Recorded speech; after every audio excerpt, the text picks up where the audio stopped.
Il suffit d'ailleurs d'aller sur le site de la Commission européenne, qui est conçu certainement pour des enfants de 8 à 10 ans.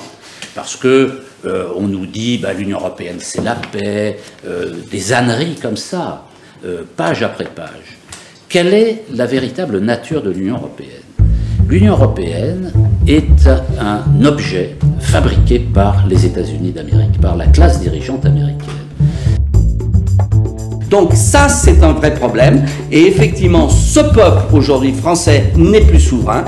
Le Parlement européen n'est pas plus souverain que moi je suis évêque et il y a une marge.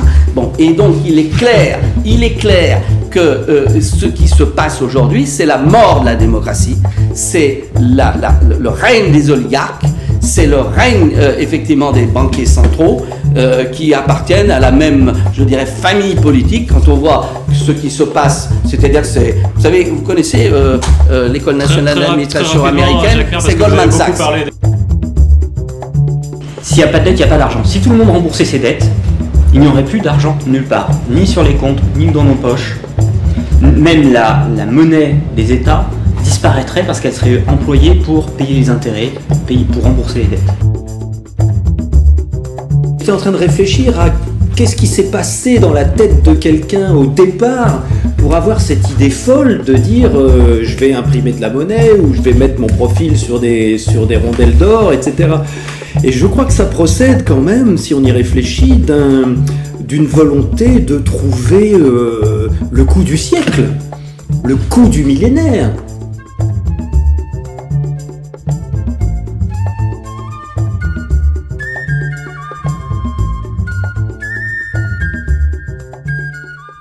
Chers internautes, bonjour. Je suis très heureux de vous retrouver pour ce 5e dîner du cercle.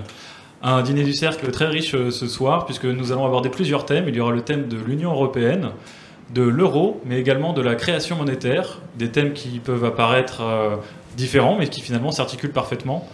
Et donc pour ça, j'ai le plaisir de recevoir ce soir Jacques Nikonov. Bonsoir Jacques. Bonsoir. Donc vous êtes membre fondateur et président d'Attac. Vous avez été président d'Attac. Vous êtes fondateur du MPEP, dont vous êtes aujourd'hui le porte-parole. Vous aviez fait campagne pour le non en 2005, pour la Constitution européenne. Vous êtes l'auteur de nombreux ouvrages, dont Sortons de l'euro, restituer au peuple la souveraineté monétaire, chez Mille et une nuits en 2011. Également à vos côtés, donc Jacques Miard. Bonsoir Jacques. Bonsoir. Donc vous êtes député UMP et maire de Maisons-Laffitte. Vous êtes également l'auteur de nombreux ouvrages, dont La Nation ou le chaos, paru en 2014 chez l'Harmattan. Et vous êtes fait connaître auprès d'une partie du public qui ne vous connaissait pas encore, à travers votre voyage en Syrie que vous avez fait. C'était le 24 février dernier. Vous aviez rencontré le président Bachar el-Assad avec 3 autres parlementaires. C'est exact. Également à nos côtés ce soir, Gérard Fouché. Bonsoir Gérard. Bonsoir. Donc Gérard, vous avez un parcours un peu plus atypique, on va dire. C'est pas péjoratif évidemment, puisque vous avez fait du théâtre, vous avez construit un voilier, vous avez fait un peu le tour du monde, vous avez navigué. Et vous êtes intéressé depuis quelques temps à un sujet assez brûlant, qui est le sujet de la création monétaire, de la monnaie. Et vous êtes l'auteur donc des Secrets de la monnaie, changer la monnaie pour changer le monde, chez Liberty Books. À vos côtés, Gabriel Rabhi. Bonsoir Gabriel. Bonsoir. Donc vous êtes aussi, vous, intéressé à ce sujet de la création monétaire. Vous avez sorti un film, il me semble que c'était en 2014, qui s'appelle « Dette, crise, chômage, qui crée l'argent ». C'est exact. C'est ça? C'est ça. Voilà. Et puis à mes côtés également pour ce dîner, Raphaël, qui va tout de suite prendre la parole pour présenter l'actualité de la semaine. Bonsoir Raphaël. Bonsoir, merci Baptiste. Donc je vous rappelle le principe de cette séquence. Donc c'est une petite séquence d'un quart d'heure dans laquelle je vous présente 5-6 sujets que nous avons sélectionnés, qui concernent aussi bien l'actualité internationale de la semaine que des sujets plus nationaux. Et donc le premier fait que je vais vous présenter concerne la Grèce, puisque Athènes lance un ultimatum à ses créanciers. Donc un responsable de Syriza a prévenu qu'il ne paierait pas son échéance au FMI le 5 juin s'il n'y avait pas d'accord avec les créanciers d'ici là. Donc c'est un petit peu le jeu du chat et de la souris en ce moment entre Syriza et l'Union européenne, entre le gouvernement grec et la Commission et au sujet donc de la dette grecque et de l'aide européenne qui est versée régulièrement. Cette grecque qui n'est finalement jamais remboursée, hein, qui ne fait que grossir, et pour lesquelles on demande à chaque fois des sacrifices de plus en plus importants à la Grèce. Quand je dis on, c'est la fameuse Troïka, donc FMI, Union européenne et BCE. Voilà, donc c'est un fait, je pense qu'il serait intéressant de commenter, surtout qu'on va parler de l'Union européenne ce soir. Deuxième fait que j'aimerais que vous commentiez, c'est la Russie qui a annoncé qu'elle veut s'affranchir d'Apple et de Google en lançant son propre OS. Voilà, donc Operating System, OS, c'est-à-dire c'est ce qui nous sert à utiliser un ordinateur, une tablette, là en l'occurrence donc plutôt les téléphones portables et les tablettes. Voilà, donc il y avait, je crois, Arnaud Montebourg, hein, qui quelque temps avait parlé de ça pour la France, qu'on pourrait lancer un OS. Beaucoup de monde lui avait ri au nez. Et ce n'est peut-être pas si idiot que ça. C'est vrai que quand on voit les révélations de Snowden et d'autres, et puis même pour des enjeux tout à fait économiques, ça peut être très intéressant que des pays importants comme l'Inde, la Chine, le Brésil, la Russie, la France développent des concurrents aux standards américains. Ça peut être intéressant. Voilà. Troisième fait qui m'a marqué moi personnellement au niveau international, c'est cette annonce qui n'a pas fait de grand bruit hein, dans les grands médias. Les abeilles américaines se meurent. Si tu peux aller un petit peu plus bas, s'il te plaît. Donc, selon un rapport préliminaire de l'organisme Bee Informed Partnership, je n'ai pas mes lunettes, et du ministère de l'Agriculture, les apiculteurs américains auraient perdu 42% de leur colonie d'abeilles domestiques en un an. C'est la seconde plus grande perte du secteur et elle inquiète jusqu'ici en France. Donc effectivement, ça concerne là plus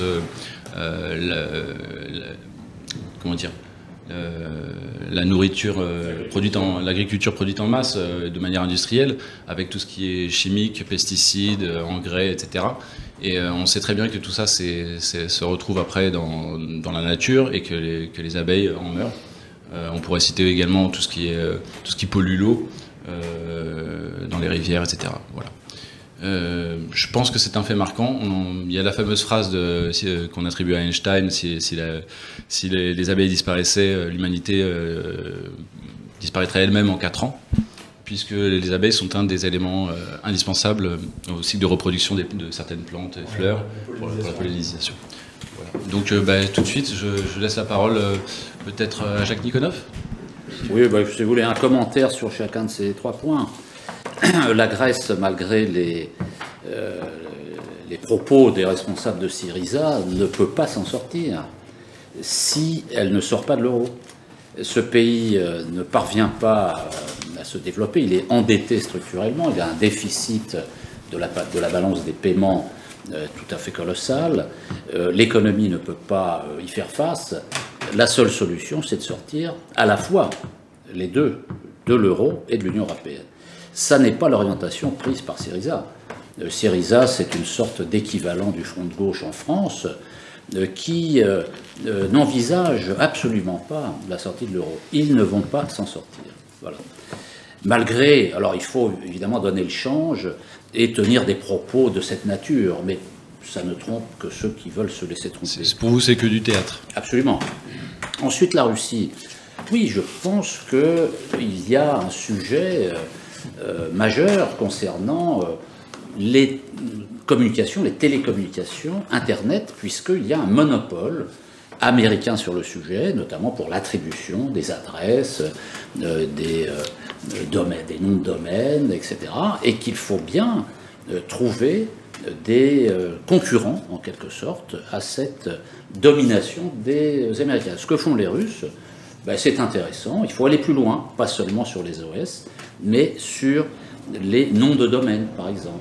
Et puis, le troisième point sur les abeilles, ce n'est pas un sujet qui est méconnu. On sait très bien qu'en France, déjà, depuis un certain nombre d'années, les abeilles disparaissent. Et on connaît la cause. Ce sont les pesticides, c'est le productivisme agricole qui provoque cette situation. La réaction des pouvoirs publics pour limiter l'usage des pesticides, des engrais, est tout à fait inadaptée. Parce que derrière, en effet, vous l'avez dit très justement, c'est la qualité de l'alimentation. Et bien au-delà, c'est un dérèglement systémique de la nature. Donc il faut prendre des mesures, là, oui, radicales, en la matière qui ne peuvent pas être prises dans le cadre de l'Union européenne. Parce que la conception de l'Union européenne est on abandonne la PAC en ce moment pour transformer encore plus l'agriculture, les produits issus de l'agriculture en marchandises comme les autres. Or, les produits de l'agriculture ne peuvent pas, ne doivent pas être des marchandises comme les autres, sujets au libre-échange. Il faut des mesures protectionnistes en matière agricole. Merci pour votre réponse. On va commencer par les abeilles. Oui. Puisque, effectivement, il y a un problème réel avec les pesticides. Et il est vrai qu'à l'évidence, ce seraient les pesticides qui sont à l'origine de cette hécatombe. Mais il y a, il faut le reconnaître, des intérêts d'un certain nombre de multinationales qui se défendent bec et ongles et qui contestent ce diagnostic. Je crois qu'on n'échappera pas, effectivement, à mettre tout ça à plat. Je crois que, y compris en Europe, il y a une prise de conscience sur ce problème-là. Donc maintenant, il faut militer, il faut faire connaître effectivement cette belle photo où on voit cette abeille qui est oxy et qui est morte. Et il n'y a pas que aux États-Unis, il y a malheureusement aussi en Europe. Alors ensuite, sur l'affaire d'Internet. Vous savez, il y a quelques années, je m'étais fait vouer aux gémonies parce que j'ai dit il faut nationaliser Internet. On me dit comment nationaliser Internet? Qu'est-ce que c'est que cet imbécile? En réalité, il est clair qu'aujourd'hui, Internet, c'est véritablement un moyen pour les Américains de contrôler tous les échanges mondiaux, notamment à travers ce qu'on appelle les très grandes données, les big data. Et donc, aujourd'hui, Internet est dans les mains d'une société américaine qui est basée à Californie, sous juridiction du ministère du Commerce américain. Et les Américains y tiennent parce que ça donne une puissance mondiale. Et déjà, la Chine a commencé effectivement à réfléchir à avoir un système qui serait proprement chinois. Alors eux, pour des raisons évidentes, qui sont peut-être pas, je dirais, à développer, parce que c'est pour aussi tenir leur peuple. Il ne faut jamais oublier ça, parce que Internet, c'est une langue des autres, on le sait bien, c'est le meilleur et le pire. Mais excusez-moi, pour illustrer ce que vous venez de dire, je crois qu'il y a un certain temps, je ne sais pas si c'est le cas encore aujourd'hui, sur Google, quand on cherchait place Tiananmen, on trouvait des photos de la pièce Tiananmen, mais pour le tourisme, en Chine. Non, mais en Chine, oui, Google, parce que les Chinois avaient imposé une censure. Exactement. Donc, il est clair que de ce côté-là, c'est une zone de liberté sans pareil. Mais il faut savoir que ça donne une puissance aux États-Unis énorme. Ils avaient, par exemple, pris des sanctions contre la Libye du temps de Kadhafi, où ils avaient interdit la Libye d'être connectée à la toile mondiale. Alors maintenant, c'est un peu moins possible parce qu'il y a divers réseaux, etc., qui permettent, c'est très difficile de mettre hors la loi, entre guillemets, un État au monde. Mais c'est quand même peut-être possible. Et donc, il faudrait que les Européens, parce que là, on dépasse le cadre simplement français, mettent en place, effectivement, un système et aussi des logiciels de base, puisque vous savez bien que 95% des ordinateurs sont aujourd'hui sur de la planète, fonctionnent avec Windows, pour ne pas le nommer, qui a évolué, mais qui est devenu extrêmement faillible, on le sait. Donc il y a un réel problème de maîtrise de ces moyens de communication. J'ajoute qu'il ne faut jamais oublier que derrière, il y a tout ce qu'on appelle les cyberattaques et nous sommes devenus extrêmement fragiles en termes de sécurité, parce que ça peut véritablement entraîner des chaos. On a eu des attaques cybernétiques, notamment des Russes. Les Russes s'en défendent, ils disent que c'était le groupe des jeunes de Poutine qui avait fait ça sur l'Estonie. Il y a eu des attaques, y compris des Américains sur nous. Bref, donc il y a un réel problème avec Internet et il y a un problème juridique de propriété des noms de domaine, mais il y a un problème de sécurité parce que ça donne un pouvoir et surtout la collecte des données. Quand vous songez qu'aujourd'hui, les Américains peuvent savoir parce que vous avez un iPhone dans la poche où vous êtes, etc. Alors maintenant, sur la Grèce, je partage effectivement l'avis de Jacques Nigodoff, c'est une faute magistrale. Où je diffère sur un point, la Grèce ne s'en sortira pas, c'est impossible. Il n'y a pas de solution économique, structurelle pour la Grèce dans l'euro, sauf si les Allemands, la France, à longueur de temps, payent pour tenir hors d'eau, bien sûr, la Grèce. Mais les Allemands ont fait leur compte, il faudrait qu'ils transfèrent entre 8 à 12% de leur PIB chaque année. pour tenir hors d'eau aujourd'hui la Grèce, le Portugal, etc., parce que c'est un problème de compétitivité. Ce n'est pas un problème de déficit budgétaire. Le déficit budgétaire est la conséquence de la perte de la compétitivité et pas l'inverse. Et quand je dis ça à mes petits camarades à droite, ils ne comprennent pas. Je leur dis, vous vous trompez. Donc c'est bien, il faut bien vous mettre une chose dans la tête, c'est que le système de la zone euro, pour moi, il est mort. Il est mort depuis le début. Ab initio, c'est un système utopique qui ne pouvait fonctionner que s'il y avait union de transfert. Un jour, j'ai dit à Jean-Claude Trichet, avec lequel j'ai travaillé, j'ai dit ta monnaie unique, elle est parfaite pour un monde parfait qui n'existe pas. C'est-à-dire qu'il faudrait avoir des économies qui sont au même niveau. C'est-à-dire qu'il faudrait avoir les mêmes réactions, les mêmes structures sociales. Bref, donc on a joué les apprentis sorciers là-dessus. Donc elle en sortira, même Giscard d'Estaing. Vous vous rendez compte ? Ce grand Européen, même Giscard d'Estaing dit que la Grèce doit sortir. Alors, elle sort, mais ça ne veut pas dire qu'il faut la laisser tomber. Elle va avoir une dévaluation, il faudra l'aider. Où je diffère, je ne pense pas qu'elle sorte de l'Union européenne en tant que telle, parce que c'est de la coopération européenne, et de toute façon, elle est en Europe. Je vais vous raconter une belle histoire. Lorsque on avait un ambassadeur... Attention, parce que vous êtes en train de prendre le double de votre temps de parole. C'est pas vrai, mais c'est ça pour faire rire vos auditeurs. Je vais raconter cette histoire. On avait un ambassadeur à Athènes qui s'appelait Monsieur Follin, de Follin. Et il disait la Grèce ne peut pas rentrer dans l'Europe, elle n'a pas d'administration, etc. Il est convoqué à l'Élysée par Giscard, et monsieur l'ambassadeur, expliquez-vous. Il s'explique, elle ne peut pas rentrer, elle ne peut pas rentrer. Il dit, vous avez raison, monsieur l'ambassadeur, mais on ne fait pas jouer Socrate en deuxième division. Et la Grèce est rentrée. Elle est pas mal. Gérard, est-ce que vous voulez réagir au 3, au 2, au 1, peut-être en étant un peu plus court que Jacques? Oui, ça va être beaucoup plus court, oui, parce que je suis tout à fait incapable de parler de ce que je ne connais pas. Donc je ne vais pas parler des abeilles et je ne vais pas parler de la Russie non plus. Par contre, je peux parler de la Grèce parce que je suis effectivement au jour le jour ce qui se passe chez Tsipras et Varoufakis, qui sont des collègues à des gens que je connais bien.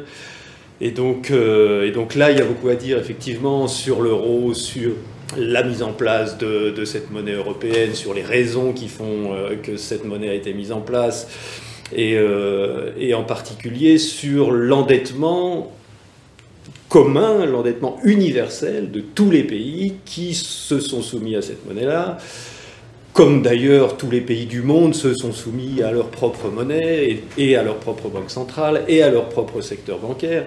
Et donc il y a plein de questions qu'on va peut-être aborder dans la deuxième partie de l'émission au niveau de la création monétaire. Mais en tout cas, dans un premier temps, ce qu'on peut dire, c'est que la question fondamentale, la question cruciale à se poser, ça n'est pas qui sont actuellement les créanciers des Grecs, c'est-à-dire de qui les Grecs sont-ils actuellement les débiteurs? Parce qu'une dette, ça peut passer de main en main. Si je vous endette, je peux revendre ma dette à quelqu'un d'autre et vous êtes endetté envers cette personne-là. Et donc la question fondamentale à se poser, c'est qui a endetté en premier lieu le gouvernement grec et de quelle façon? Et vous voulez garder on garde le suspense jusqu'à la deuxième partie. Très bien. Exactement. Merci pour votre réponse. Gabriel?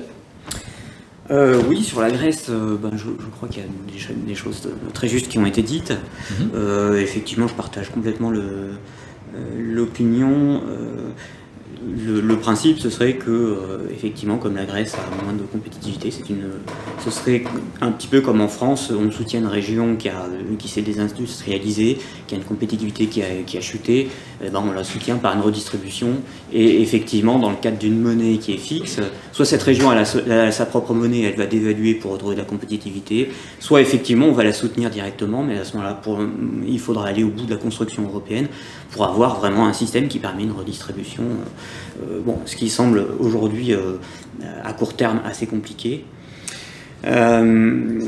Concernant l'OS russe, pour compléter ce qui a été dit, je pense que l'operating system, moi je suis informaticien de profession, donc pour moi ça évoque plus le moyen de transport du pétrole. Par exemple, si on fait un parallèle avec le pétrole ce serait le contenu donc, qui transite sur Internet, et l'operating system c'est vraiment le moyen technique par lequel on fait transiter l'information.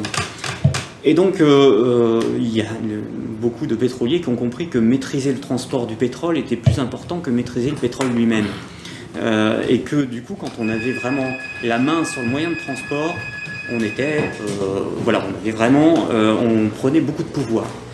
Et donc aujourd'hui, je pense que maîtriser l'operating system et pas forcément l'Internet, puisque l'Internet, je pense que c'est un élément de souveraineté du peuple, c'est-à-dire des citoyens. C'est-à-dire que c'est peut-être aussi, on peut le voir comme une possibilité de réponse, un droit de réponse finalement, et la liberté d'Internet, il faut la protéger la neutralité du net, de sorte à favoriser peut-être la défense d'un certain nombre de sujets.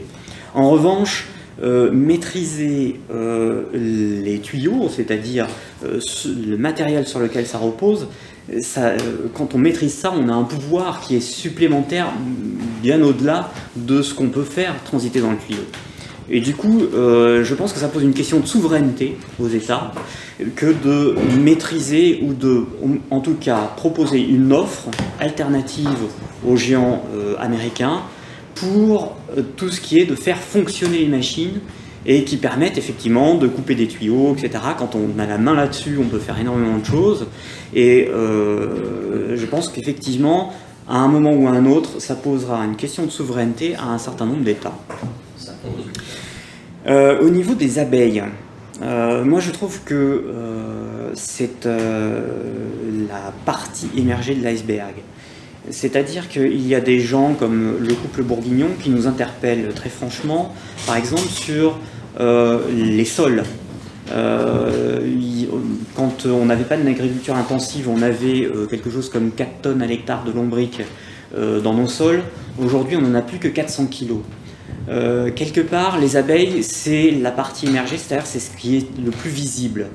Mais je ne sais pas si vous avez remarqué quand vous faites un Paris-Lyon, il y a 20 ans, vous aviez votre pare-brise qui était crépite d'impact d'insectes. Aujourd'hui, vous arrivez, votre pare-brise, il n'y a presque plus rien sur le pare-brise, enfin, il est presque propre. Peut-être qu'ils ont appris à éviter les aires de... C'est possible, mais je pencherai plutôt sur leur disparition massive. Et que du coup, il y a un vrai problème environnemental qui va bien au-delà des abeilles et qui concerne les sols, les insectes, la biodiversité, et que tout ceci, on risque de rentrer à un moment de casser des cycles naturels, de rentrer dans des cercles vicieux, où là, on va se retrouver dans une insécurité alimentaire. Un petit peu comme en Californie aujourd'hui, où il y a une énorme sécheresse, et où les États-Unis parlent d'insécurité alimentaire. C'est-à-dire que... c'est un facteur de guerre mondiale. Voilà, et c'est un facteur, effectivement, de déstabilisation, même géostratégique, effectivement, majeur. Donc, moi, je serais très alarmiste là-dessus, et je pense que c'est l'occasion de s'intéresser aux autres sujets. Voilà. Je voudrais dire une chose. Encore un petit mot ? Oui. Je voudrais dire une chose. Vous savez, les écolos, de temps en temps, ils m'insupportent. Mais ils n'ont plus le monopole de l'écologie. Et la question qui vient d'être posée, c'est qu'ils ont même réussi véritablement à ce que tout le monde s'interroge sur l'écologie. Parce que là, véritablement, il y a un problème majeur. Notamment sur les problèmes de sécheresse qui entraînent des déstabilisations de population, pas simplement les guerres, pas simplement les faillites des États. On va avoir, dans les années qui viennent, des mouvements de population, des flux migratoires en raison des problèmes de sécheresse. Il y a des études qui parlent de ça. Nous avons même fait une étude à la Commission des Affaires étrangères sur ce plan. Ok. Eh ben, on va parler, à moins que Baptiste, tu veux rajouter un petit mot ? On va passer au sujet national. Alors, j'ai choisi donc, trois sujets. Donc, effectivement, il y a, suite à la mort de Zieb et Bouna, donc il y a eu un procès. Donc, les policiers ont été acquittés. Ça a fait couler pas mal d'encre parce qu'effectivement, la mort de ces deux jeunes avait provoqué en 2005 une série d'émeutes dans les banlieues qui avaient marqué les esprits. Il y avait même des images jusqu'aux États-Unis où ils montraient la France en feu. Enfin, bon, ils mettaient à Strasbourg, il y avait des villes de France qui se retrouvaient à Strasbourg dans leurs infographies. C'était un petit peu bizarre, la télé américaine. Mais bon, c'est vrai que partout à l'international, ils en ont parlé de ces émeutes. Et la mort tragique de Zieb et Bouna, donc ce procès, ça a déçu beaucoup de monde qui pensait qu'il y aurait une condamnation. Nous, au-delà du verdict, on a voulu revenir sur une instrumentalisation politique qui avait été faite à l'époque par le ministre de l'Intérieur, Nicolas Sarkozy, Il avait annoncé des chiffres assez extravagants de plus de 80% de multirécidivistes lourds qui étaient en porte-à-faux avec la République. Bon, moi, je me suis basé sur le rapport, une étude du rapport Clarisse, une revue, donc c'est le numéro 1, parlait exclusivement de ces émeutes de banlieue. Et ils avaient suivi les procès à Bobigny de plus de 50% des jeunes qui s'étaient fait attraper par la police. Et il avait démontré que moins d'un tiers avait eu des problèmes étaient connus des services de police, et c'était pour des vols de mobylettes ou des tags. Donc on était loin des multirécidivistes en porte-à-faux avec la République dénoncés par Nicolas Sarkozy. Mais c'est vrai que c'était quelque part il y a une fracture sociale. Elle n'est pas uniquement économique, elle est également territoriale. Je pense que en tant que maire, vous pourriez nous en parler également. C'est quelque chose sur lequel il faut travailler, mais c'est vrai que c'est pas forcément à coup de loi qu'on peut résoudre ces problèmes-là, mais il faut quand même que les pouvoirs publics s'en saisissent. Deuxième sujet que j'ai voulu aborder avec vous ce soir, au niveau français, donc bien sûr, c'est la réforme du collège mise en œuvre par Najat Vallaud-Belkacem. Et donc il y a encore une fois un décret a été décidé pour que la loi passe sans débat véritable à l'Assemblée nationale, ce qui pose un petit peu une question encore sur cette 5e République où l'Assemblée nationale elle n'est pas quand même comme au niveau européen où c'est vraiment les commissaires qui décident vraiment de 95% de tout. Mais les députés sont quand même pas assez consultés, à mon avis, alors qu'ils sont une partie importante du système républicain. Voilà, puis au-delà de ça, et bien sûr, il y a le contenu de la réforme elle-même, qu'on pourrait discuter, par rapport aux langues. Donc beaucoup trouvent que c'est une réforme inutile, voire néfaste, pour l'avenir de nos enfants. Voilà. Troisième sujet que j'aimerais qu'on aborde ce soir, des députés, donc ça c'est une loi qui n'est pas encore passée heureusement, enfin de notre point de vue, puisqu'on organise une manif, d'ailleurs j'en parle maintenant le 29 mai, pour les 10 ans du non au référendum sur la Constitution européenne. Des députés veulent limiter la liberté de manifester, donc ça c'est un article qui est paru chez Mediapart. La commission d'enquête parlementaire sur le maintien de l'ordre, créée après la mort de Rémi Fraisse, propose de créer une interdiction administrative de manifester pour les personnes signalées par les services de renseignement. Un droit constitutionnel est directement menacé. Donc là, c'est un peu peut-être surprenant comme conclusion du rapport, puisque donc, il y a eu un manifestant qui est mort et on veut empêcher les gens de manifester pour qu'il y ait peut-être moins de morts. Enfin, c'est pas très clair, quoi. C'est un petit peu surprenant. Donc, et puis c'est surtout très inquiétant en termes de droits et de liberté pour les citoyens, puisque constamment le droit de faire grève, le droit de manifester, petit à petit est rogné. Et c'est pourtant des acquis de nos grands-parents sortir de la Deuxième Guerre mondiale qui sont encore une fois rognés, quoi. Voilà.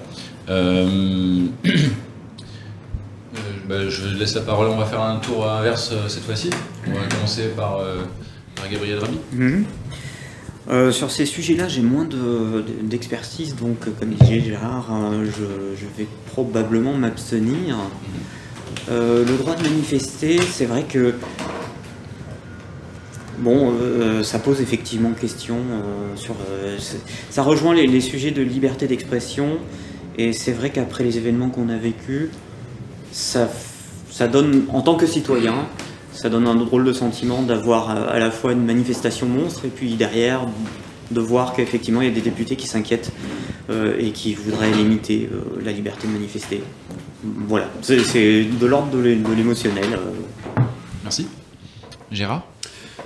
J'ai envie de dire que ce sont des choses qui sont tout à fait normales quand on est en présence d'un système qui est en train de s'écrouler, enfin de se déliter de toutes parts, et qui essaye de se protéger évidemment de toutes les velléités de combat, d'activisme, d'opposition qui sont en train de naître dans l'ensemble de la population, à tous les niveaux, dans tous les pays.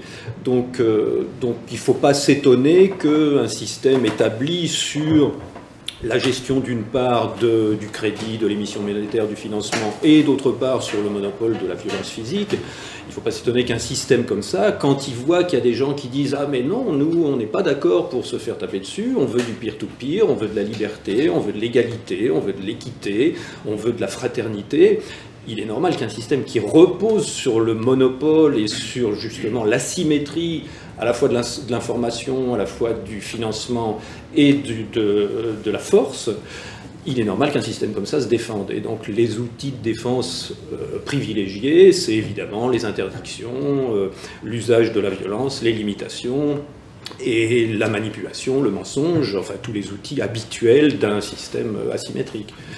Donc ce sont des choses qui me semblent tout à fait normales et qui sont finalement intéressantes parce que, bon, vous vous souvenez de la vieille citation de Gandhi, au début ils t'ignorent, ensuite ils te ridiculisent, ensuite ils te combattent et à la fin tu gagnes.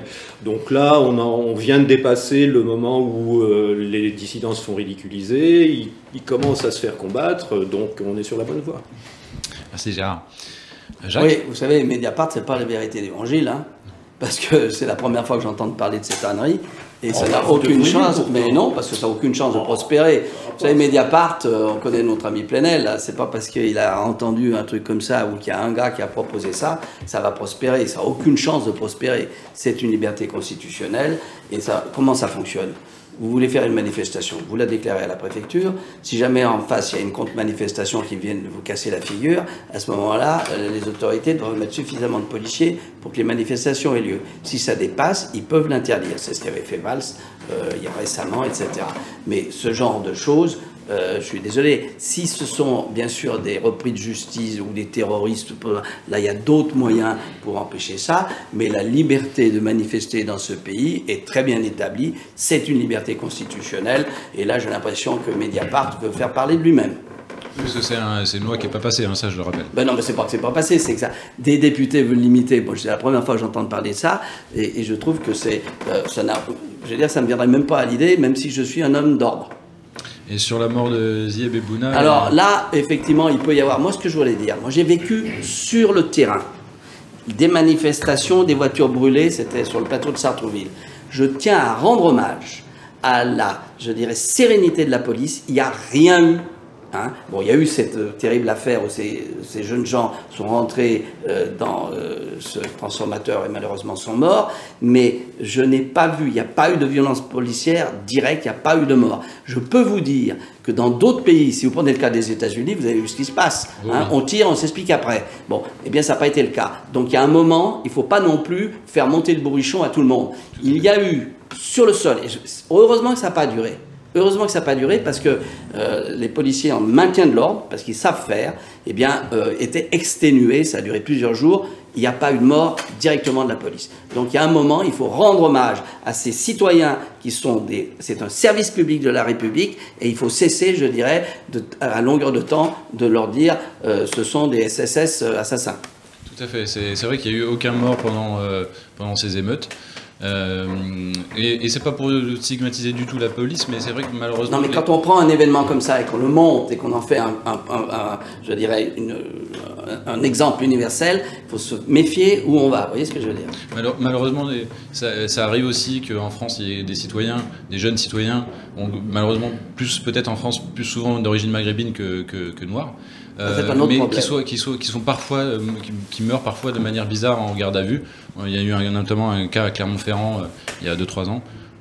Malheureusement, ça il y a 2-3 ans, ça peut arriver. Un monde parfait non, mais ça, je veux dire, il peut y avoir... Je vous rappelle que chaque fois que quelqu'un... Comment ça peut arriver? Ça peut malheureusement arriver quand vous avez quelqu'un qui a une maladie. Je vous rappelle, quand il y a une garde à vue, ils les prennent, ils l'emmènent. Quand ils ramassent quelqu'un qui est alcoolique, vous savez ce qui se passe? Il va au commissariat, immédiatement, on l'emmène à l'hôpital pour voir s'il peut rester en garde à vue. Vous le saviez, ça? Non, mais c'est pas pour stigmatiser du tout la police. Je crois qu'il faut faire attention à ne pas, d'un cas, établir un système. Exactement. Ça ne veut pas dire qu'il n'y ait pas des loupés, qu'il ne peut pas y avoir des... On a vu récemment des choses qui se sont passées ailleurs et qui ne sont pas acceptables, hein, mais il faut faire attention de ne pas, d'un exemple, en faire un principe. Une généralité. Voilà, mais malheureusement, des moutons noirs, ça existe aussi. Ça, on ne peut pas le nier non plus. Jacques, s'il vous plaît. Oui, sur cette affaire-là de limitation du droit de manifester, moi je connais pas le dossier, donc je n'ai rien à dire sur le sujet. Hormis le fait, évidemment, que la liberté de manifester doit rester telle qu'elle est, même s'il faut des limitations dans des cas extrêmement spécifiques. Sur la réforme du collège, au-delà des péripéties de cette réforme particulière, il faut comprendre, d'un point de vue plus global, ce que les classes dominantes sont en train de faire partout dans le monde occidental vis-à-vis de l'éducation. Il s'agit désormais non plus de faire des citoyens cultivés, mais de fabriquer l'homme de marché. Le système éducatif, désormais, sert à fabriquer l'homme de marché, c'est-à-dire un individu qui doit se concevoir comme un capital à fructifier, comme une PME, comme une entreprise individuelle, en concurrence avec tout le monde. Et pour fabriquer l'homme de marché, évidemment, il n'y a pas besoin d'apprendre le latin, le grec, d'avoir une culture générale étendue, d'être un citoyen. Tout ça, c'est de la foutaise. Et c'est la raison pour laquelle la droite, comme la gauche, détruit, la gauche qui dirige le pays en ce moment, et qui l'a dirigé dans le passé, détruisent consciencieusement les acquis du système de l'instruction publique. Alors, je pense que c'est là-dessus qu'il faut mettre l'accent, bien montrer que nous sommes en train de basculer dans un système tout à fait différent, un système effrayant, où il s'agit de fabriquer donc l'homme de marché. Et puis sur l'affaire des 2 jeunes qui sont morts en banlieue, que Nicolas Sarkozy ait menti n'étonnera personne. Nicolas Sarkozy est un voyou. Et donc, évidemment, il ment comme il respire. Ce qui est étonnant, c'est que des gens s'étonnent. C'est ça, l'étonnant. Mais, au-delà de cette affaire, vous savez, moi j'ai vécu 23 ans dans la cité des 4000 logements à La Courneuve, en Seine-Saint-Denis. Et donc les banlieues, je connais bien. Et je peux vous dire qu'on ne réglera rien dans les banlieues si on ne règle pas 3 sujets principaux. Je commence par l'éducation, j'en ai parlé. Il faut que les moyens soient renforcés pour que tous les enfants, tous les jeunes puissent avoir les meilleurs enseignants, les meilleures conditions, les meilleurs locaux pour avancer. La deuxième condition, c'est les services publics. Il faut qu'il y ait des postes, il faut qu'il y ait de la police de proximité, il faut qu'il y ait de la culture, il faut qu'il y ait du sport. Et tout ça, finalement, tous ces services publics sont détruits. Et ils sont détruits notamment par les politiques de l'Union européenne, par les politiques d'austérité. Et encore une fois, on se trouve face à l'Union européenne. C'est la raison pour laquelle il ne faut pas simplement sortir de l'euro. Il faut sortir de l'Union européenne, sortir du système lui-même de l'Union européenne. Et le dernier point, qui est le plus important, si on veut résoudre les problèmes de banlieue, il faut supprimer le chômage. Parce que ces problèmes, décrits comme les problèmes de banlieue, d'ailleurs pas de manière tout à fait exacte, parce que dans les zones rurales, on observe de plus en plus le même genre de phénomène.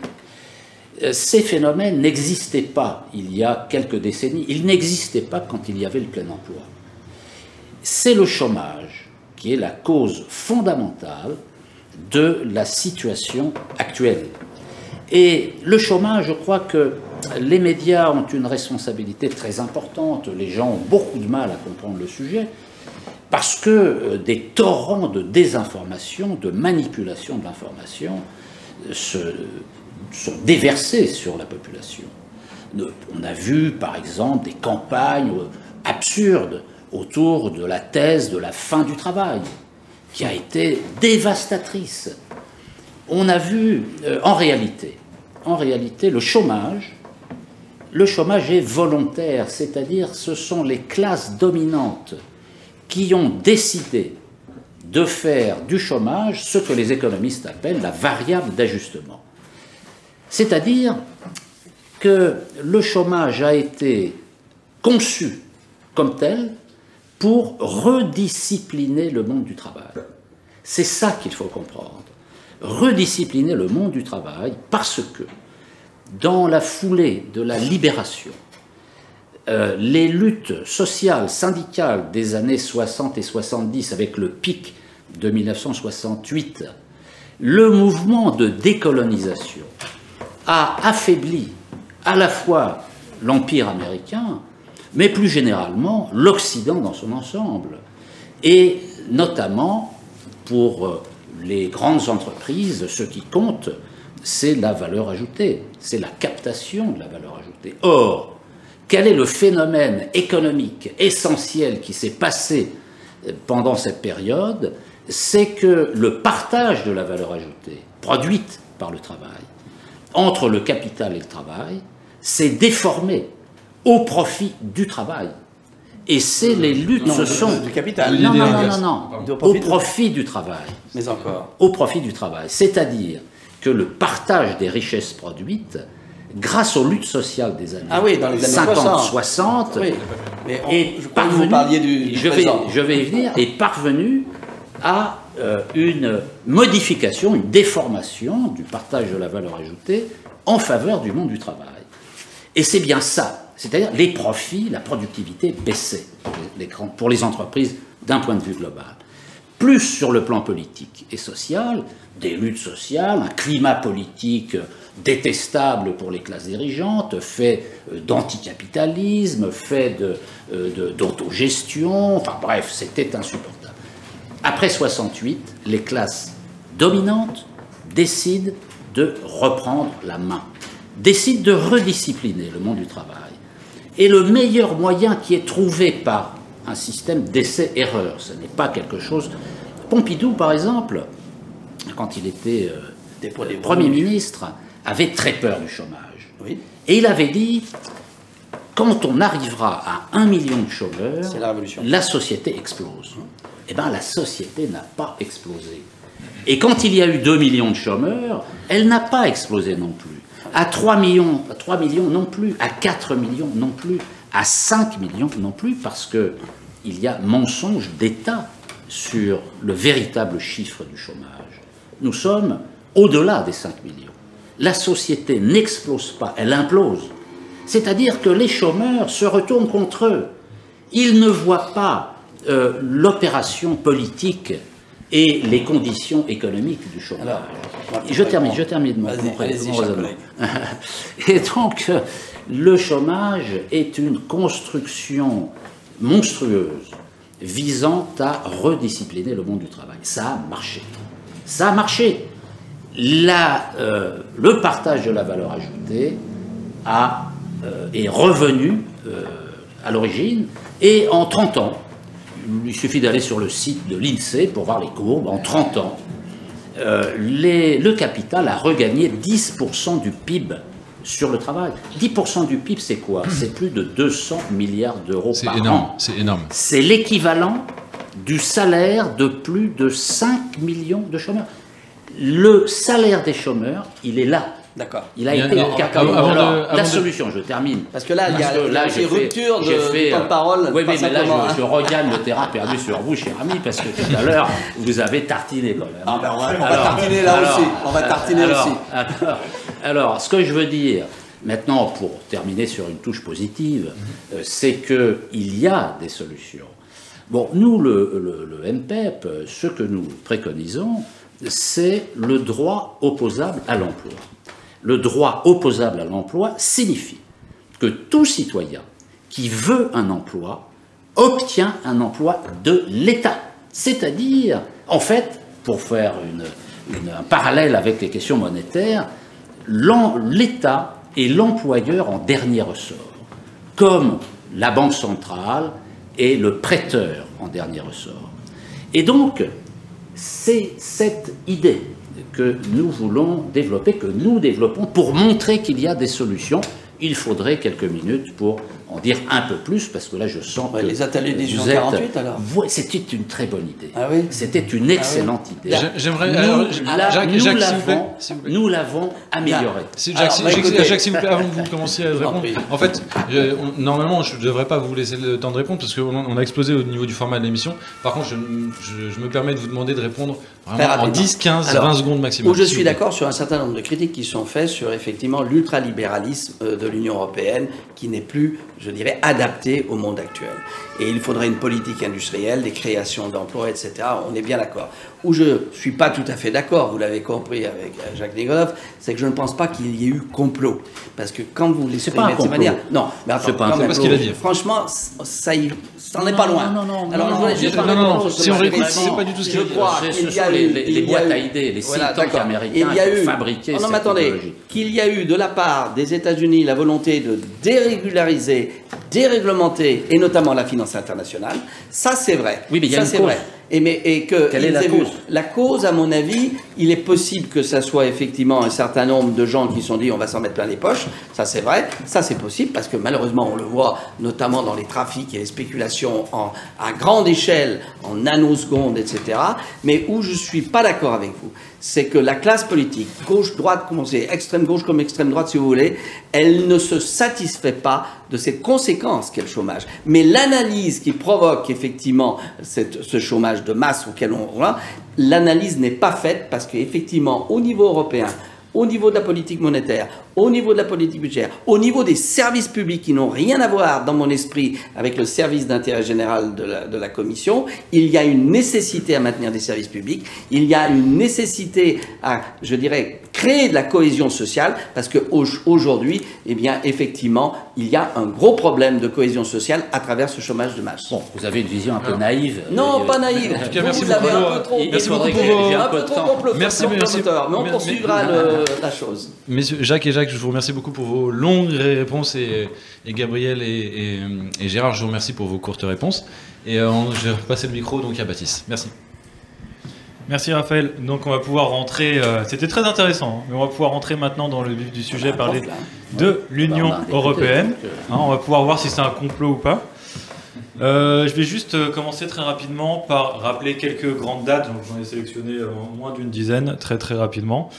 Donc le 9 mai 1950, Robert Schuman, ministre des Affaires étrangères français, présente son plan en faveur d'une coopération approfondie entre les nations européennes. 18 avril 51, signature du traité instituant la CECA, donc entre 6 pays, France, Allemagne, Italie, Benelux. Le 25 mars 57, donc c'est le traité de Rome qui crée la CEE, donc le marché commun. Donc c'est la libre circulation des marchandises, des services et des personnes. Et est nommé premier président de la Commission européenne, Walter Hallstein. Ensuite, on a en juillet 1962 le lancement de la PAC, la politique agricole commune.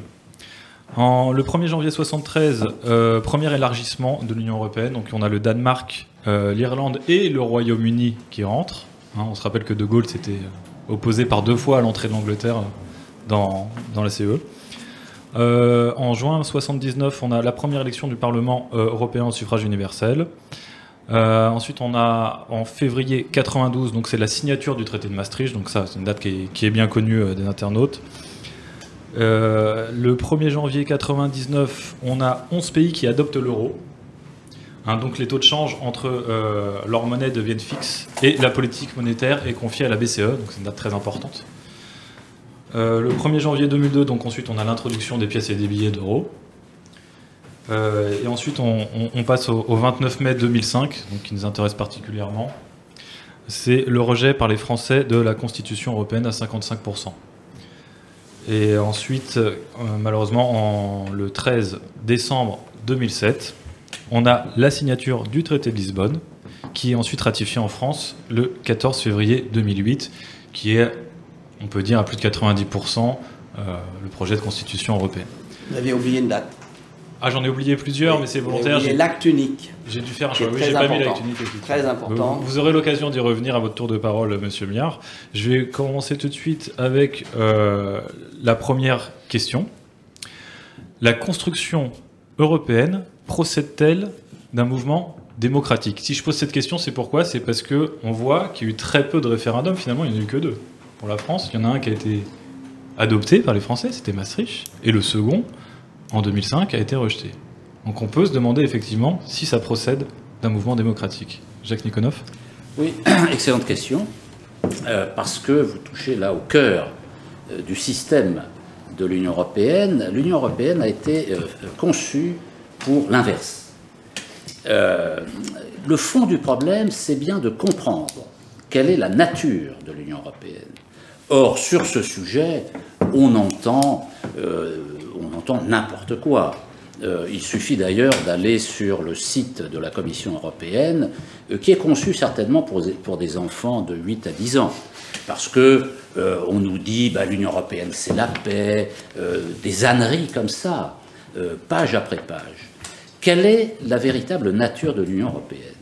L'Union européenne est un objet fabriqué par les États-Unis d'Amérique, par la classe dirigeante américaine. Il faut bien comprendre que cette organisation, aujourd'hui, il faut comprendre le contexte géopolitique de l'après-guerre. Parce que si on ne comprend pas ça, on ne comprend rien à la construction européenne. Dans l'après-guerre, en 2 mots évidemment, quel est le problème? Le premier problème, c'est la croissance du monde soviétique. Il faut donc que les Européens, et c'est la stratégie des Américains, servent de mur contre l'expansion supposée, mais qui a déjà été actée à la fin de la guerre. Et donc, les Américains ont besoin que les Européens s'unissent pour faire front à l'Union soviétique et au bloc soviétique désormais. Et ils ont besoin que ces pays produisent de l'armement, parce que la production d'armement aux États-Unis n'est pas suffisante, d'une part, et d'autre part, ils ont des problèmes pratiques qui consistent à réorienter la production, qui a été totalement militarisée pour les besoins de la guerre, à juste titre. Il faut la conversion civile de la production américaine pour accueillir les GIs, les boys qui reviennent aux États-Unis. Et donc, il faut réindustrialiser en partie l'Europe, les pays européens, pour qu'ils produisent leurs propres armements, de façon à bloquer les tanks soviétiques, en Allemagne en particulier, puisque c'est le champ sur lequel doit avoir lieu l'affrontement. Alors, je passe rapidement. 2 aspects idéologiques très importants chez les Européens, impulsés par les Américains. L'avant-guerre est quand même marquée par un certain nombre de phénomènes politiques très importants. Le fascisme italien, le nazisme allemand, avec un point commun dans ces 2 pays, c'est le rôle de l'État. Rôle de l'État qui ressemble d'une certaine manière au rôle de l'État dans les pays soviétiques. Et donc, pour les milieux d'affaires, ni le fascisme ni le soviétisme ne sont acceptables. Il faut donc détruire l'idée de l'État. Il faut affaiblir l'État. Et donc, l'Union européenne, en passant par-dessus les États, en créant quelque chose au-delà des États, est un moyen d'affaiblir l'État pour laisser le terrain libre au milieu d'affaires. Il y a un deuxième aspect idéologique qui est celui de la nation. Parce que la thèse qui est développée à droite comme à gauche est la suivante: s'il y a eu la guerre, c'est à cause des égoïsmes nationaux, la souveraineté nationale, le nationalisme. Il faut donc construire une forme politique dans laquelle les nations n'auront plus leur souveraineté. Et c'est en cela que, par construction, l'Union européenne sert à empêcher la souveraineté des peuples par construction, pour que des politiques alternatives puissent voir le jour. Et je termine sur la déclaration Schuman, parce que ça, c'est une cerise sur le gâteau. Notre ami Schuman, qui était d'ailleurs au passage un collaborateur notoire, ce monsieur Schuman, en fait, les archives américaines viennent d'être ouvertes. Et que trouve-t-on dans les archives américaines? On trouve des lettres de l'ambassadeur américain en France à Maurice Schuman, du ministre à Robert Schuman. Non, quand même. On trouve... C'est bien, vous suivez. Alors, je vous écoute. Ensuite, des lettres du secrétaire d'État américain à Schuman, Robert, pour lui expliquer que la France est le seul pays qui peut prendre l'initiative d'une forme d'Union européenne. C'est-à-dire que la fameuse déclaration ne procède absolument pas d'une volonté des Européens ou de certains Européens de fabriquer une forme politique indépendante, mais au contraire, Schuman et sa déclaration et cette déclaration a été faite sur mandat américain. Voilà la réalité. Oui. C'est, à mon avis, un peu trop caricatural. Moi, je ne suis pas un grand défenseur de l'Union européenne, puisque je la critique et je pense qu'elle est morte, il va falloir la refonder. Et que je peux partager un certain nombre d'options et de conclusions de Jacques Nicolas. Cela étant, il faut quand même bien regarder les choses en face. On sort de 2 guerres mondiales qui ont cassé l'Europe. Nous autres civilisations savons que nous sommes mortels. Le processus pan-européen n'a pas commencé en 1950, il a commencé avant-guerre et il a même commencé dès le 19e siècle avec Victor Hugo, n'est-ce pas, qui a fait des phrases qui sont restées dans tout. C'était pas la même Europe aussi. Mais attendez, que ce ne soit pas la même Europe, je suis bien d'accord, mais ne pas oublier. Et réduire ça à un agent de la CIA qu'il fut, c'est un peu trop court, cher ami. Non, pas du tout. Attendez, pas du tout. Deuxièmement, c'est l'essence du non, système. Ce n'est pas l'essence du système. C'est l'essence du système. Il y a eu, de la part des Européens, la volonté de travailler à la place au lieu de se battre. Bon. Et vous savez ce qui s'était passé avant-guerre avec Stresemann et Briand a échoué parce que effectivement il y a eu la crise économique, etc. Alors qu'il y avait eu un début d'entente franco-allemande. Bon, à la suite, effectivement, la France prenant l'initiative, sans doute parce que l'Américain lui a dit, ça c'est vrai, mais c'est pas ça qui est déclencheur. C'est qu'en réalité, on sent très bien que les Européens veulent que tout ça soit du passé.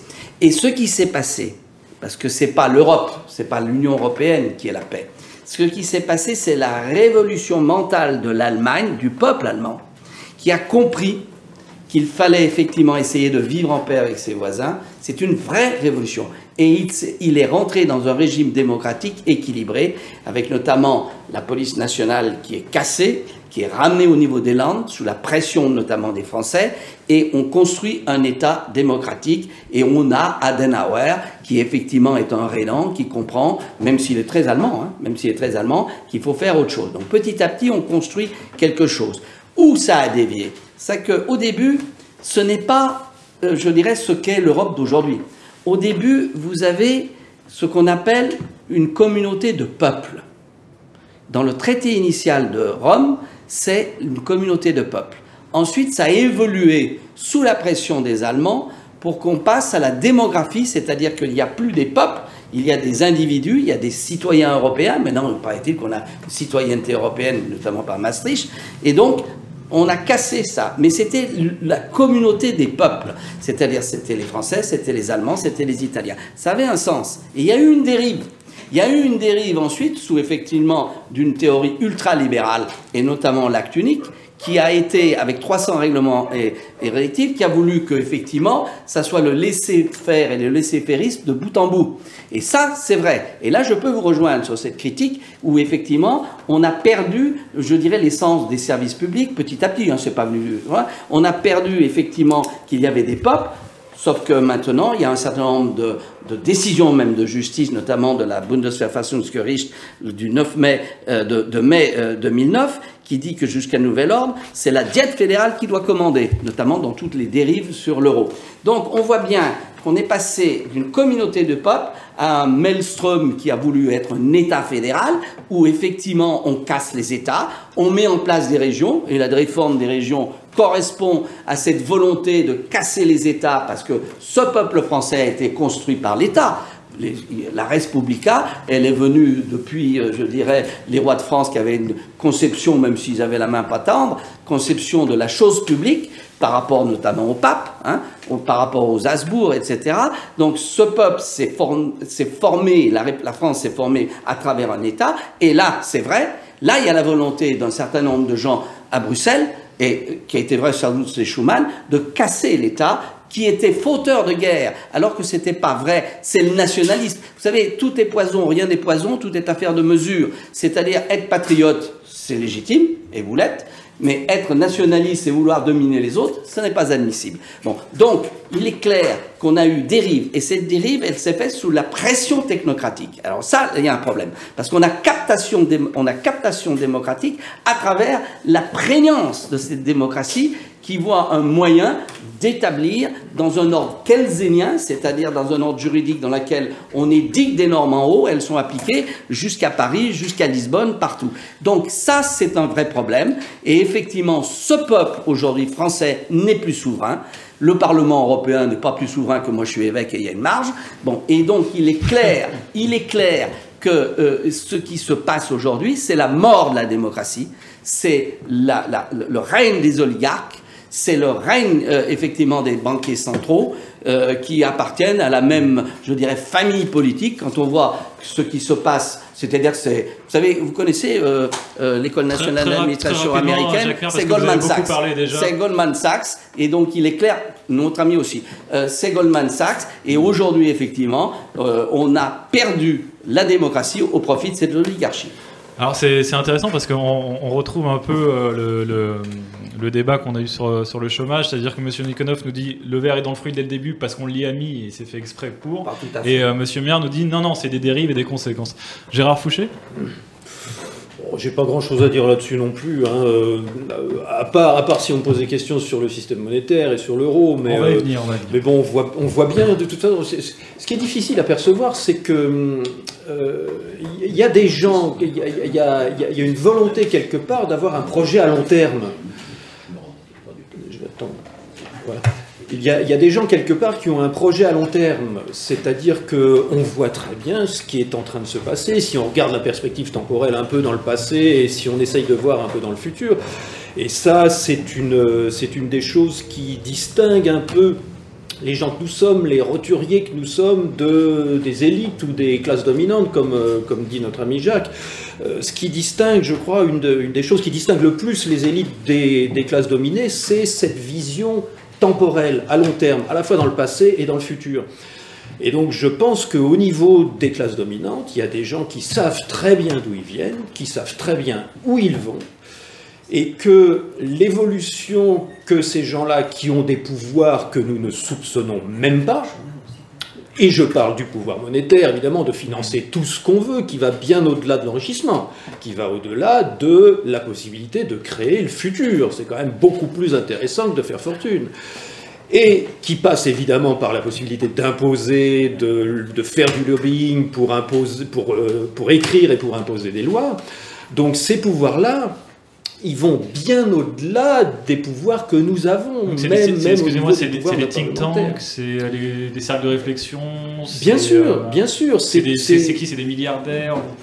Je suppose, je ne connais personne dans ces milieux-là, mais je suppose que c'est un ensemble de groupes de pression qui font des alliances, qui s'opposent, qui préparent des choses et puis qui négocient au plus haut sommet de la pyramide du pouvoir, ce qui permet donc, quand on vient du passé et quand on va vers le futur à ce point-là, à ce niveau-là, qui permet de dire voilà où nous allons, voilà ce que nous voulons à très long terme et nous l'aurons.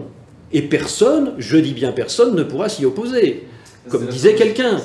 Donc voilà, ce qui est en train de se passer là, ça se passe sous nos yeux et ça se passe malgré nous, je pense.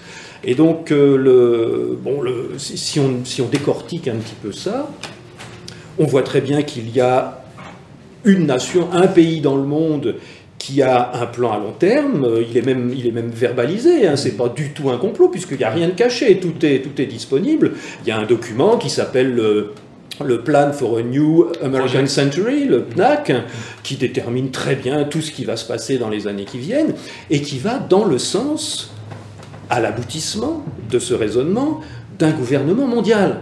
Évidemment, c'est par là qu'on va. Et peut-être que c'est vachement bien, j'en sais rien. Peut-être que ça serait très bien qu'il n'y ait plus de frontières, et que tout le monde soit frères et sœurs, et qu'on puisse tous communiquer sur Internet et faire des Skype avec les Chinois et parler tous la même langue parce qu'il y a un algorithme qui traduit en temps réel. Ça serait vachement bien. Le problème, c'est que dans l'esprit de cette évolution, nous, de la base, on essaye de pousser vers plus de liberté, plus d'égalité, plus de fraternité, et puis il y a un autre pôle qui essaye de pousser vers plus de contrôle, plus de force, plus de puissance et plus d'exploitation. Et donc pour vous, l'Union européenne fait un peu partie de ce second pôle finalement? Oui, mais dans les deux sens.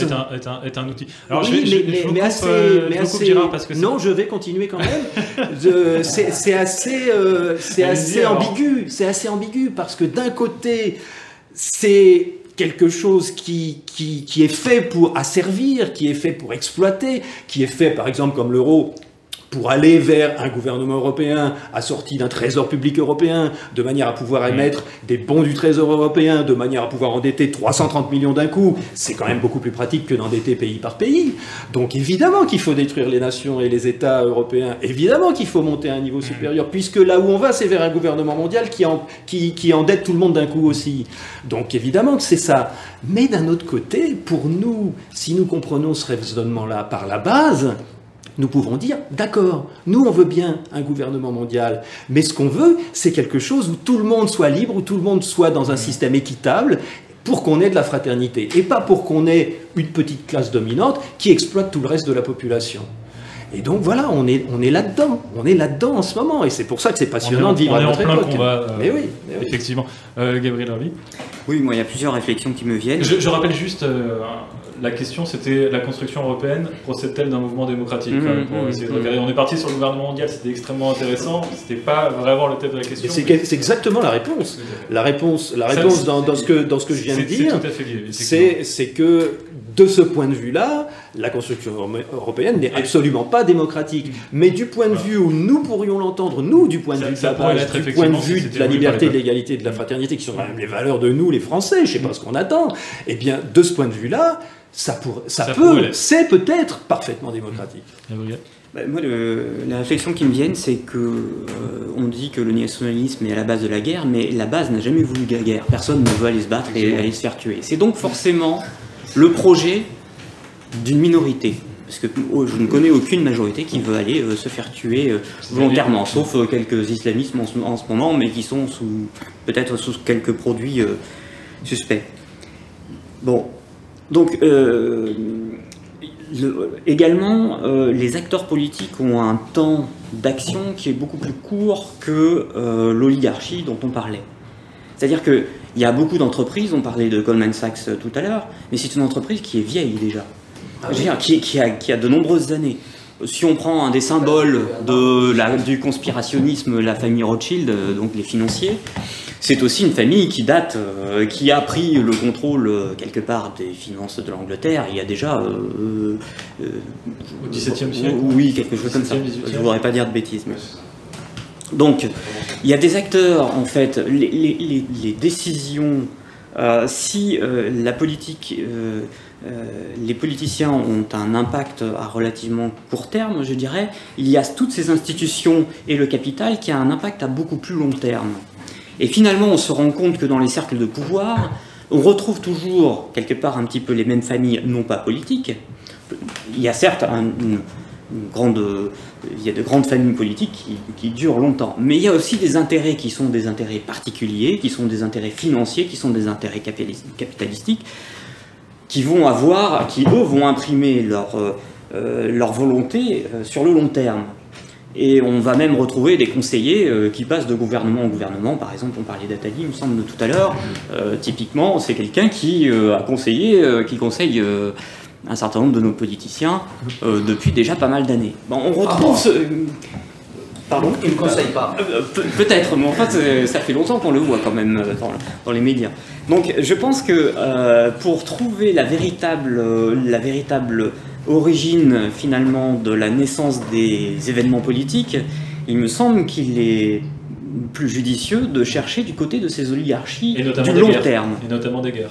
Et notamment des guerres. Je veux dire, il y a des travaux comme l'historienne Anne-Marie Lacroix-Rize qui a travaillé beaucoup sur l'origine des deux guerres mondiales et notamment sur l'origine financière finalement. Je veux dire, on sait très bien que sans les financiers, la deuxième guerre mondiale aurait duré 6 mois. Hein, je veux dire, donc ils ont toujours financé, d'ailleurs souvent les deux côtés, les deux parties. On sait aussi que beaucoup de capitaux américains, je veux dire, ont profité à la montée d'Hitler. On sait que le meilleur endroit durant la Deuxième Guerre mondiale pour se protéger des bombardements, c'était les usines Ford en Allemagne. Préciser quelques noms d'entreprises, etc., pour être plus précis quand même. Oui, IBM par exemple, c'est une entreprise qui œuvrait en... Il y avait des grandes banques aussi qui ont financé IG Farben, tout le cartel chimique, etc. Oui, voilà, donc je pense que là, il y a... Enfin, moi, je suis simple citoyen. C'est un peu court comme explication, parce que Non, Adolphe, malheureusement... Je dis pas, mais je dis simplement que intuitivement, j'ai le sentiment que là sont les vrais cercles de pouvoir qui décident effectivement des événements il y a une politiques. collision, Donc effectivement. vous insinuez que c'est pas les peuples qui ont envie d'aller s'entretuer dans des barbaries immondes? Non, toute guerre se vend. Hein. Je veux dire, il faut créer une propagande, il faut créer un grand méchant, il faut créer quelque chose pour. Alors des fois, c'est tout à fait évident. Il y a, je veux dire, le nationalisme est-il, je veux dire, ceux qui mobilisent les gens à aller faire la guerre, ou est-ce que c'est une propagande qui effectivement vise à la mobilisation? Effectivement, on peut se poser la question. J'aimerais bien passer justement, en parlant de question, à la deuxième. Parce que si tu pouvais envoyer une petite image que j'ai préparée. Alors, c'est une image que peut-être certains d'entre vous connaissent déjà. C'est une plaque qui est... Oui, bien sûr, c'est une plaque qui est posée à 15 mètres de l'entrée du Parlement européen, sur laquelle on peut lire « C'est par les discours, les débats et les votes que doivent se résoudre les grandes questions avec détermination, patience et dévouement ». Phrase magnifique, je pense que tout le monde sera d'accord avec ça. Mais il y a un petit logo, elle a été inaugurée le 6 décembre 2001 par Nicole Fontaine, qui était présidente du Parlement européen, et on voit un petit logo au milieu, SEAP, c'est Society of European Affairs, et je vois pas la suite. En gros, ça veut dire Fédération européenne du lobbying et des affaires publiques. Et quand on regarde sur le site internet de cet organisme-là, on retrouve qui derrière? McDonald's, Carrefour, Unilever, Coca, Pepsi, etc. Donc, ça a été évoqué, il y a des grands intérêts financiers, etc. Mais là, on en a vraiment la preuve devant nous. Il suffit juste de regarder, je termine là-dessus. Ça me permet de poser ma deuxième question, même si on l'a déjà abordée. Est-ce que l'Union européenne aujourd'hui défend l'intérêt des peuples? Bonne question. Jacques Likonov. Évidemment que non, puisqu'elle est conçue pour le contraire. L'Union européenne ne sert qu'à supprimer toute possibilité pour les peuples d'exprimer une alternative politique. Les peuples sont enfermés dans la seule politique autorisée par l'Union européenne, qui est dans le traité de Lisbonne aujourd'hui, traité de Lisbonne qui est un manifeste néolibéral. Et donc, les parlements nationaux peuvent voter ce qu'ils veulent. Si ça sort du cadre européen, il y a désormais, depuis le coup d'État parlementaire de 2007, à la suite qui a donné naissance au traité de Lisbonne, après le vote de 2005 en France, ce que font les parlementaires français, c'est un coup d'État parlementaire. Pourquoi? Parce qu'ils sont passés par-dessus la volonté populaire. En 2005, le peuple vote non à la Constitution européenne. En 2007, le Parlement français fait un coup d'État. Et donc... Et au passage, ils ont aboli, il me semble, dans la foulée de la Constitution, le crime de haute trahison. Alors, ça, c'est un aspect. Mais un titre 15 est créé dans la Constitution française de l'Union européenne qui rend constitutionnelle l'appartenance à l'Union européenne. C'est-à-dire qu'on ne peut plus sortir de l'Union européenne sous peine de non-conformité à la Constitution. Pas tout à fait juridique. Moi, c'est mon interprétation. C'est pas vrai. Et je la maintiens et je peux l'argumenter. Et donc, ça veut dire quoi? Ça veut dire que le jour qui viendra où un gouvernement s'engagera pour sortir de l'Union européenne, le plus vite sera le mieux, il se heurtera à la Constitution, Parce que le Conseil constitutionnel, saisi par des parlementaires, et il n'en manquera pas pour faire ça, déclarera, jugera, décidera que ça n'est pas conforme à la Constitution. Il faudra donc passer par un référendum. Ça veut dire qu'on est dans une sorte de trou noir en ce moment, parce qu'il y a aussi un article de la Constitution qui précise qu'il ne peut rien, il ne peut être institué rien qui puisse empêcher la souveraineté nationale. Non, mais c'est... Non, c'est pas comme ça. Dans la hiérarchie des normes juridiques aujourd'hui, le droit européen est au sommet. Non. Ah si, mais si. Sauf en Allemagne. En effet, sauf en Allemagne. Non et non. Ah, je ne suis pas d'accord avec vous. La décision du Conseil constitutionnel, la décision du Conseil constitutionnel sur ce point très précis, a placé en une phrase, à la différence effectivement de l'arrêt de la Bundesverfassungsgerichtshof de Karlsruhe, où ils en ont mis 77 pages, a placé l'ordre communautaire sous la Constitution française. Et ça, c'est écrit dans la décision. Non, il faudrait... Et j'ai même moi-même critiqué le vice-président du Conseil d'État qui avait déclaré le contraire en disant c'est inexact. La décision du Conseil constitutionnel, où il y a un problème, c'est qu'effectivement, d'ailleurs, relisez le titre 15, c'est qu'on participe à une souveraineté soi-disant partagée. La souveraineté, ça ne se partage pas. Mais dans l'état actuel des textes, la décision du Conseil constitutionnel place le droit communautaire sous la Constitution, et si d'aventure une norme d'un traité, une norme d'un droit dérivé était contraire à la Constitution, le Conseil constitutionnel se réserve le droit de la censurer. Et pourquoi est-ce qu'on paye des impôts ? Ce n'est pas une clause de style. Ce n'est pas une clause de style. C'est une clause de la hiérarchie des normes, et c'est là où... Mais ça ne veut pas dire que la Commission soit d'accord avec l'interprétation que je vous donne. Ça, je suis d'accord. Ce n'est pas... Mais dans l'état actuel des choses, maintenant, il est clair que, où vous avez raison, parce que effectivement, les peuples, le Parlement français est devenu un théâtre d'ombre, car il a totalement aliéné sa liberté souveraine à ce système-là. Et ça, c'est vrai. Mais juridiquement... Non, mais attendez, vous savez, de ce côté-là, il y a longtemps que j'ai été l'un des premiers. 1, j'ai voté non à Maastricht. 2, j'ai voté contre le traité de Lisbonne. Et je l'ai déclaré haut et fort en disant que c'était scandaleux. Et je suis passé à la télévision, même si c'était le gouvernement que je soutenais par ailleurs. J'ai voté contre. Et donc, je maintiens ma position. Et je suis convaincu qu'il va falloir remettre tout ça à plat. Je suis convaincu qu'il va falloir se réapproprier tout un tas de choses qu'on a transférées au niveau supérieur, parce que c'est devenu obèse, l'Union européenne. Oui, il faut sortir de l'Union européenne. Il faut aller Alors ça, ce sera la prochaine... Il faut aller au bout de votre... Non, mais attendez... S'il vous plaît, je vous arrête. S'il vous plaît. On a besoin de coopération européenne. S'il vous plaît, ce sera la prochaine question. Donc, on va voir après. Merci, monsieur Maire. Ce sera la prochaine question, donc si vous voulez. J'ai quand même un plan d'émission, j'ai quand même un peu travaillé, j'aimerais bien qu'on le respecte, s'il vous plaît. C'est pas facile avec des gens comme vous de pouvoir en placer une. Merci. Gérard Fouchy, très rapidement, peut-être, si vous voulez réagir sur ce qui vient d'être dit. Non, pas spécialement, Gabriel. Eh bien, on va pouvoir passer à la prochaine question. Est-il possible de réformer l'Union européenne? Et si oui, jusqu'à quel point? Ou sinon, doit-on la quitter? Mais non, on ne peut pas transformer de l'intérieur l'Union européenne. Ça n'est pas possible. Si c'était possible, on le saurait. Il y aurait eu des évolutions positives. Où sont-elles? Il n'y en a pas. Elle a été fabriquée pour empêcher précisément toute évolution en dehors de ce qui est prévu dans le traité de Lisbonne, c'est-à-dire l'application brutale, bête et méchante des principes néolibéraux. Quand vous avez une banque centrale européenne dont les objectifs, les statuts sont dans le traité de Lisbonne et dont l'objet est l'objet unique, obsessionnel, et la lutte contre l'augmentation des prix, contre l'inflation, eh bien, vous ne pouvez rien faire. Parce que la lutte contre l'inflation, en réalité, ça veut dire quoi? C'est la lutte contre les salaires. C'est la lutte pour écraser les salaires.